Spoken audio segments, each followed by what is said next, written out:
Do you trust your dermatologist? Big mistake. Most are incompetent and corrupt. They even push Aldara, a skin cancer salve made by 3M Pharmaceuticals. They do this even though it has been common knowledge for a decade that Aldara can send skin cancers deeper and even kill. This is what happened to Lorraine Roche when she trusted her dermatologist, Troy Darvin. I never felt so terrible in all my life. My glands were swollen, my eyes were sore, I had a splitting headache, I was perspiring, I was running a temperature. I could barely move. The pain was that bad. Lorraine was positive that Aldara had caused her sudden illness, so she told Dr. Darvin that she wanted to quit using it. So he still insisted that I keep using it for 6 weeks, in spite of all the pain that I told him that I had suffered. Once again, I asked him, had anybody else suffered any of these complaints? He once again insisted to me that nobody else had suffered, that I was the first person to ever make a complaint. Dr. Darvin lied to Lorraine. It's as simple as that.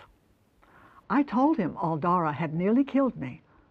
I told him that exactly 2 weeks before he assured Lorraine no one had ever complained about it. Lorraine and I compared dates carefully, so we were absolutely certain.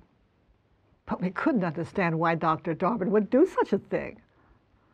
Then we checked the internet, and his motives became clear. When I found out that Troy Darvin is sponsored by 3M, I really became very angry to think that he can put someone's health at risk just for the sake of a little bit of extra money in his pocket. My wound was open and bloody because of the biopsy, of course. It was impossible to miss. But Dr. Darvin did not warn me that this would send the Aldara coursing through my bloodstream, poisoning my entire body and severely damaging my adrenal glands. Of course, I didn't know this when I was first poisoned. I only discovered it much later, after tests were done, and I had endured years of misery and exhaustion. Don't let this happen to you, and please warn your friends, because it sure doesn't look as if anyone is going to put a brake on Big Pharma. Thousands of victims have sent us photos. Hundreds of thousands of Aldara victims have never recovered and will not recover. And no one knows how many have died. Our suggestion? Be skeptical when a doctor gets out a prescription pad. A reward could be waiting for the doctor. Death could be waiting for you.